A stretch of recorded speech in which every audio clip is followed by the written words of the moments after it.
Bus metro ದರ ದುಬಾರಿ ಬೆನ್ನಲ್ಲೇ ಮತ್ತೊಂದು ಶಾಕ್. ಸರ್ಕಾರಿ ಬಸ್ಗಳ ಟಿಕೆಟ್, ಮೆಟ್ರೋ ಟಿಕೆಟ್ ದರ ಏರಿಕೆ ಸಾರ್ವಜನಿಕರ ಜೇಬು ಸುಡುತ್ತಿದೆ. ಈ ನಡುವೆ ಆಟೋ ರಿಕ್ಷಾ ಪ್ರಯಾಣ ದರ ಕೂಡ ಏರಿಕೆ ಮಾಡುವಂತೆ ಒತ್ತಡ ಹೇರಲಾಗುತ್ತಿದೆ. ಇದರಿಂದ ಸಾರ್ವಜನಿಕರು ಮತ್ತಷ್ಟು ಸಂಕಷ್ಟಕ್ಕೀಡಾಗುವುದು ಪಕ್ಕಾ. ಈ ಕುರಿತು ಒಂದು ರಿಪೋರ್ಟ್ ಎಲ್ಲಿದೆ ನೋಡಿ. ಆಟೋ ಪ್ರತಿ ಕಿಲೋಮೀಟರ್ಗೆ 10 ರು ಹೆಚ್ಚಿಸುವಂತೆ ಪಟ್ಟು.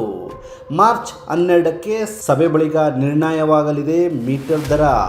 ಹೌದು, ಆಟೋ ರಿಕ್ಷಾ ಪ್ರಯಾಣ ದರ ಕೂಡ ಏರಿಕೆ ಮಾಡುವಂತೆ ಬೆಂಗಳೂರು ನಗರ ಜಿಲ್ಲಾಧಿಕಾರಿಗಳಿಗೆ ಕೆಲ ಆಟೋ ಚಾಲಕರ ಸಂಘಟನೆಗಳು ಮನವಿ ಮಾಡಿವೆ.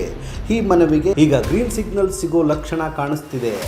ಹೌದು, ಆಟೋ ಚಾಲಕರ ದರ ಏರಿಕೆ ಮಾಡುವಂತೆ ಪಟ್ಟು ಹಿಡಿದಿದ್ದಾರೆ. 1 ಕಿಲೋಮೀಟರ್ಗೆ 5 ರೂಪಾಯಿ, 2 ಕಿಲೋಮೀಟರ್ಗೆ 10 ರೂಪಾಯಿ ಏರಿಕೆ ಮಾಡುವಂತೆ ಮನವಿ ಮಾಡಲಾಗಿದೆ. ಸದ್ಯ ಆಟೋ ರಿಕ್ಷಾ ಪ್ರಯಾಣ ದರ ಕಿಲೋಮೀಟರ್ಗೆ 30 ರೂಪಾಯಿಗಳು ಇದೆ. ಇದೀಗ 40 ರೂಪಾಯಿಗೆ ಏರಿಕೆ ಮಾಡುವಂತೆ ಮನವಿ ಮಾಡಲಾಗಿದೆ. 40 ರೂಪಾಯಿಗೆ ಏರಿಕೆ ಮಾಡುವಂತೆ ಮನವಿ ಮಾಡಿದ್ದು, ಈ ಸಂಬಂಧ ಸಭೆ ಕೂಡ ಕರೆಯಲಾಗಿದೆ. ಆದರೆ ಆಟೋ ಸಂಘಟನೆಗಳಲ್ಲೇ ದರ ಏರಿಕೆ ಬಗ್ಗೆ ಒಮ್ಮತವಿಲ್ಲ. ಬೈಕ್, ಟ್ಯಾಕ್ಸಿ ಬ್ಯಾನ್ ಆಗುವವರೆಗೂ ಆಟೋ ಪ್ರಯಾಣ ದರ ಏರಿಕೆ ಬೇಡ ಎಂದು ಕೆಲವರು ಅನ್ನುತ್ತಿದ್ದಾರೆ. ಈಗ ಇರುವಂತಹ ಮೀಟರ್ ದರಕ್ಕೆ ಜನ ಆಟೋ ಹತ್ತುತ್ತಿಲ್ಲ. ಇನ್ನು ಇದೇ ರೀತಿ ಆಟೋ ಚಾಲಕರ ಅನುಮತಿಯೇ ಇಲ್ಲದೆ ಮೀಟರ್ ದರ ಏರಿಕೆ ಮಾಡಿದರೆ ಜೀವನ ಸಾಗಿಸುವುದು ಕಷ್ಟ ಅಂತಿದ್ದಾರೆ ಆಟೋ ಚಾಲಕರು. ಇನ್ನು ಮಾರ್ಚ್ 12ಕ್ಕೆ ನಡೆಯುವ ಸಭೆಯಲ್ಲಿ ಬೆಂಗಳೂರು ನಗರ ಜಿಲ್ಲಾಧಿಕಾರಿ ಭಾಗಿ.